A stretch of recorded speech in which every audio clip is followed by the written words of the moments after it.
Hello guys, welcome to my another blog. তো কেমন আছো সবাই? আশা করি ভালো আছো। আজকে আবার চলে এলাম আর একটা ট্রেন জার্নি নিয়ে। সাগরদিঘি থেকে হাওড়া কলকাতা যাব, গণদেবতা এক্সপ্রেস। সেই ট্রেনে 13018 আপ আজিমগঞ্জ হাওড়া গণদেবতা এক্সপ্রেস, সেই ট্রেনে করে। সেই ট্রেনে আমার রিজার্ভেশন সিট S1 স্লিপারে। আমার সিট নম্বর হচ্ছে 41 সাইড লোয়ার না লোয়ার, যেটা লোয়ার বার্থ। তো এইমাত্র আমাদের ট্রেনের অ্যানাউন্সমেন্ট হলো, আজিমগঞ্জ ছেড়েছে। সেই ট্রেন আসতে 4:10 টাইম ছিল, কিন্তু মনে হয় একটু লেট হবে, কারণ অলরেডি 4:20 বেজে গেছে। মনে হয় ট্রেনের যে অ্যাপ আছে হোয়ার ইজ মাই ট্রেন, সেখানে দেখাচ্ছে 4:37-এ ঢুকবে। দেখা যাক কখন আসে, ট্রেনের জন্য অপেক্ষা করছি। অ্যানাউন্সমেন্ট তো হয়ে গেছে। তো দেখো, ফাইনালি আমাদের যে ট্রেনটা সেটা চলে এসেছে সাগরদিঘি রেল স্টেশনে। এই যে গণদেবতা এক্সপ্রেস। LHB কোচ হওয়ার পর কোনো দিন জার্নি করা হয়নি, আজকে LHB কোচে প্রথম জার্নি করব আমি। অনেক দিন হয়ে গেল LHB কোচ হওয়া, কিন্তু গেছি হাওড়া, কিন্তু তোমার হচ্ছে ওই নলাটি হয়ে গেছিলাম, আগের ভিডিওতে দেখতে পেয়েছো। আর তোমার কবিগুরু এক্সপ্রেসে গেছিলাম একদিন। তো আমার ফার্স্ট টাইম জার্নি হচ্ছে LHB কোচে, Ganadevata express 13018 up Malda Azimganj Howrah Ganadevata express. আর এই যে দেখো, তিনটে ট্রেন একসঙ্গে LHB কোচ হয়েছিল। তোমরা তো জানোই, জামালপুর আর শহীদ আর গণদেবতা, এই তিনটে ট্রেনকে একই দিনে একসঙ্গে LHB কোচ করে রান করা হয়েছিল। তো দেখো, এই যে AC কোচ C1B1, আর আমারটা যেটা হচ্ছে সেটা হচ্ছে তোমার S1 স্লিপার। আর একজন ব্লগার মনে হচ্ছে, দেখো এই যে দেখো B1, আর আমারটা হচ্ছে এই যে S1। এই কোচে আমার রিজার্ভেশন আছে 41 সিট নাম্বার। এই যে দেখো, দেখতেই পাচ্ছ। তো ফাইনালি আমাদের ট্রেন সাগরদিঘি প্ল্যাটফর্মে ঢুকে গেছে। চলো, দরজা বন্ধ মনে হচ্ছে, দরজাটা খুলে ঢুকতে হবে, দেখতেই পাচ্ছ। তো দেখো, ট্রেনের ওপরে উঠবো এবার। উঠে সিট নম্বরটা দেখি কোনখানে পড়ছে, দেখা যাক ফাইনালি। চলো, এই যে দেখো ট্রেনের উপরে উঠলাম। তো দেখতে পাচ্ছ, উঠে গেলাম ট্রেনের উপরে। আমার এই যে সিট, এইটা 41, এই সিটে বসে আছি। কাকা এই যে প্যান্ট ফ্যান্ট খুলে সব শুকোতে দিয়েছিলো, বলছে আজিমগঞ্জের নৌকার ওপরে নাকি খুব বৃষ্টি হয়েছে, কিন্তু সাগরদিঘিতে কোনো বৃষ্টি হয়নি। যাই হোক, আমাদের ট্রেন দেখতে দেখতে সাগরদিঘি রেল স্টেশন ছেড়ে চলে গেল। দেখো, দেখতেই পাচ্ছ সাগরদিঘি স্টেশনের পরে এরপরে নেক্সট স্টপেজ হচ্ছে তোমার মোরগ্রাম। তো দেখো, তারপরে মোরগ্রামের পরে নেক্সট স্টপেজ হচ্ছে নলহাটি। দুটো স্টেশন স্কিপ করবে, তোমার হচ্ছে লহাপুর আর তকিপুর, ওখানে স্টপেজ নেই। দেখতে পাচ্ছ এই যে সাগরদিঘি, ওটা হসপিটাল নীল কালারের ওইটা। আর এইটা হচ্ছে সাগরদিঘি তোমার ওয়ান্টেড গলি বলে, কিংবা তোমার হচ্ছে এখানে এইটা ব্লক মোড়ের সাইডটাই পড়ে। দেখতে পাচ্ছ ফাইনালি। দেখো, ট্রেনের উপরে উঠে বসলাম। প্রচণ্ড গরম ছিল আজকে, যার কারণে প্রচুর ক্লান্ত হয়ে গেছে। তাছাড়া বাড়িতে কাজ করছিলাম ভাই, ধানের কাজ। চাষির ছেলে ভাই, কাজ না করে তার কোনো উপায় নেই, তাই কাজ করছিলাম। তো ক্লান্ত একটু, অসুবিধে নেই, বাবা কলকাতা গিয়ে একটু আরাম করে নেবো, দেখা যাক। দেখো, আমাদের ট্রেন এখন সাগরদিঘির মধ্যে আছে এখনও। এই যে গ্রিনারিটা দেখো, আর তার সঙ্গে মাঠে যে ধান ছিল সব কেটে নিয়েছে, দেখতেই পাচ্ছ। ভাই কেউ হাতে কাটেনি, বেশিরভাগই দেখতেই পাচ্ছ সব মেশিনে কেটেছে, তাই না? তো দেখো, দেখতে দেখতে আমাদের ট্রেন আর কিছুক্ষণের মধ্যে হয়তো মোরগ্রাম ঢুকে যাবে। দেখো, সেটাও দেখতে পাবে। তো এই যে আমাদের ট্রেন মোরগ্রাম কাছাকাছি, দেখতেই পাচ্ছ। এটা মোরগ্রামের বাইরের দৃশ্য। দেখো, এই যে এই মোরগ্রামে একটা বড় মানে পুকুর আছে। পুকুর বললেও চলো, দিঘির মতো একদম বিশাল বড়। এই যে দেখতে পাচ্ছ এইটা, এখানে কোনো দিন সুযোগ হয়নি ছিপ ফেলার, ইচ্ছে খুব, ফেলতে হবে একবার এসে। তো দেখো, আমাদের ট্রেন ফাইনালি চলে এলো তোমার হচ্ছে মোরগ্রাম স্টেশন।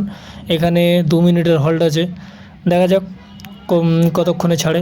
এই যে দেখতেই পাচ্ছ, আমাদের ট্রেন এখন ফাইনালি মোরগ্রাম পৌঁছে গেছে।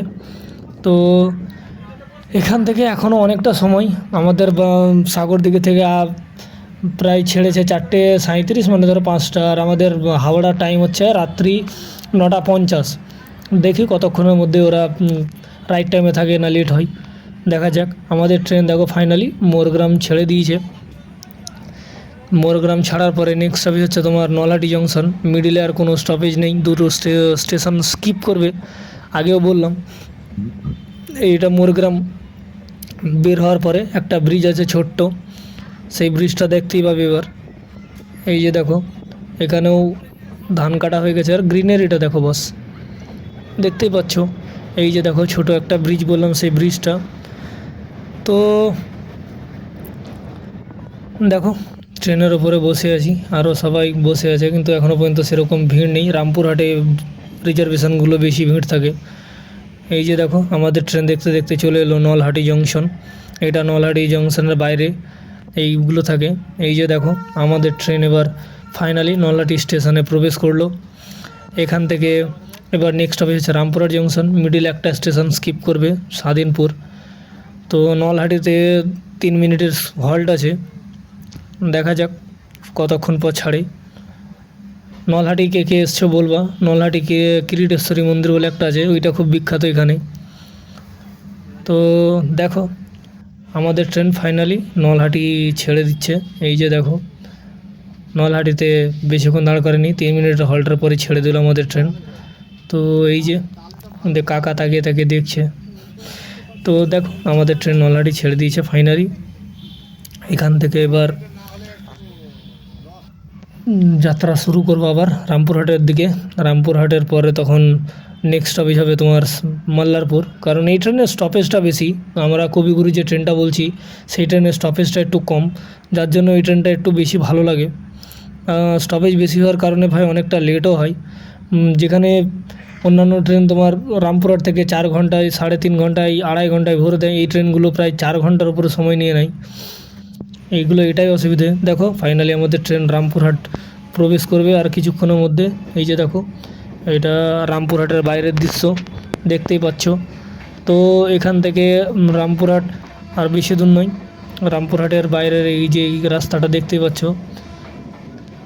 তো দেখো আমাদের ট্রেন আর কিছুক্ষণের মধ্যে রামপুরহাট জংশন ঢুকে যাবে। এই যে এটা রেল গেট, এই যে এটা রামপুরহাট রেল গেট। তো দেখো আমাদের ট্রেন আর কিছুক্ষণের মধ্যে রামপুরহাট জংশন ঢুকে যাবে। তো আজকে এতটা গরম ছিল ভাই যে বলার নেই। এত গরমে ট্রেনের ওপর থেকেও মানে স্বস্তি হচ্ছিল না। হাওয়া সেরকম এলএচবি কোচে সেরকম হাওয়া আসে না, তোমরা সবাই জানো, যারা যারা যাতায়াত করেছো। সেই জানলার দিকে সিট না হলে বহুত মুশকিল আছে। আর আমারটা তো উল্টো দিকে সিটটা পড়েছে, সামনের দিকে হলে যাই বা হয়, দেখতেই পেয়েছো তোমরা। তো এই যে দেখো দেখতে দেখতে আমাদের ট্রেন চলে এলো রামপুরহাট জংশন। তো দেখো সঙ্গে থাকো।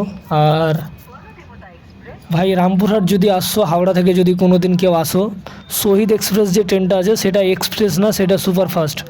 লোকগুলো রেলওয়ের যে কী করছে কে জানি, সে সুপারফাস্ট অ্যানাউন্সমেন্ট করলে হয় রামপুরহাট এক্সপ্রেস, রামপুরহাট এক্সপ্রেস। বহু লোকে ভুল করে রামপুরহাট এক্সপ্রেস বলে টিকিট কাটে, কিন্তু যখন মেল এক্সপ্রেসের টিকিট কাটে, কিন্তু রামপুরহাট এক্সপ্রেসে যখন টিটি চেক করে তখন বলে সুপারফাস্ট গাড়ি, বলে ফাইন নিয়ে নেয়। তো সতর্ক থাকবেন আর এদিক থেকে ফাইন থেকে বাঁচবেন।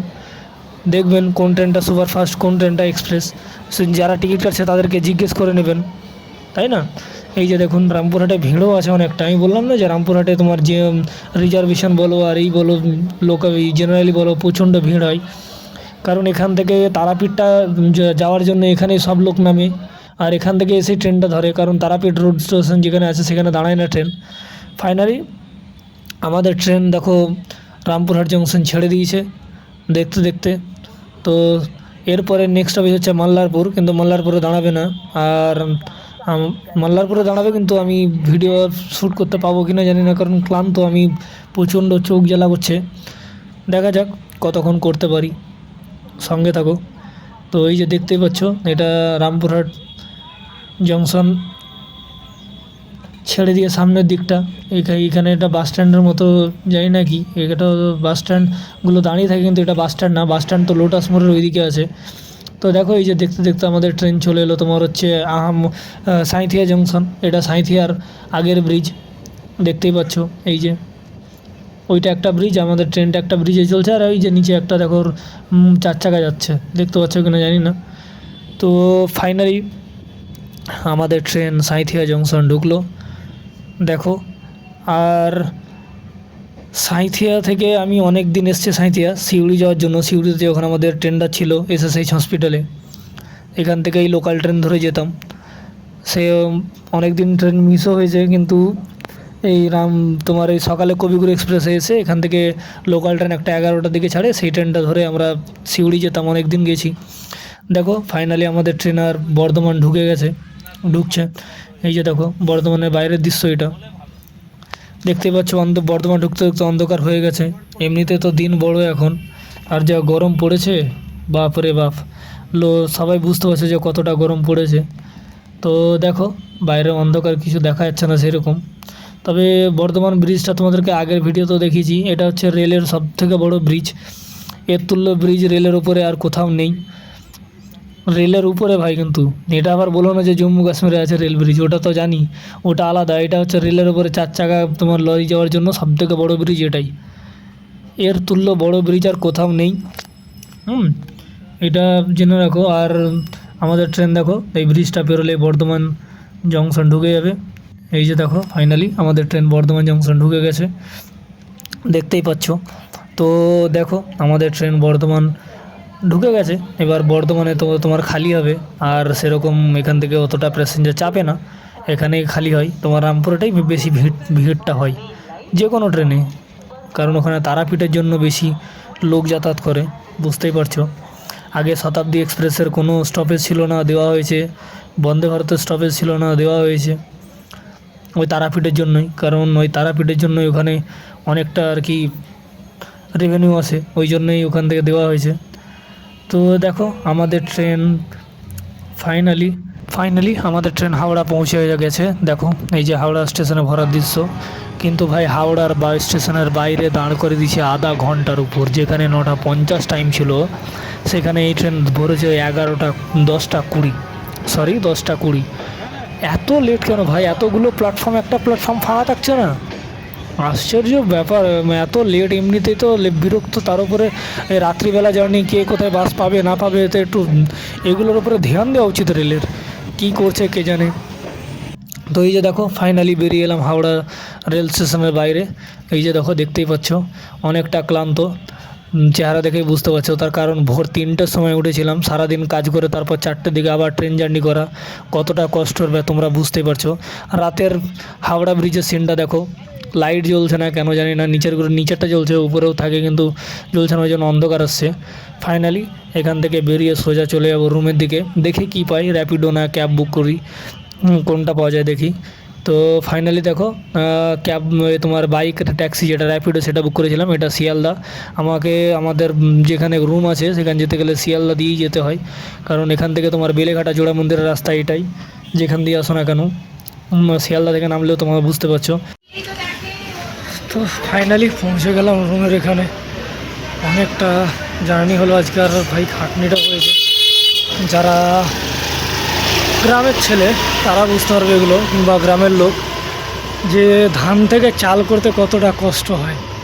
আর এখন যা রোদ পড়েছে বুঝতেই পারছো। তো ভোরবেলা উঠেছিলাম 3টের দিকে, এখন রাত্রি বাজে 11টা প্রায় কাছাকাছি। তো এখনও পর্যন্ত পৌঁছে গিয়ে একটু রেস্ট করবো, চরম শরীর ক্লান্ত। আজকের মতো এখানেই, ভালো থেকো, টাটা, বাই বাই।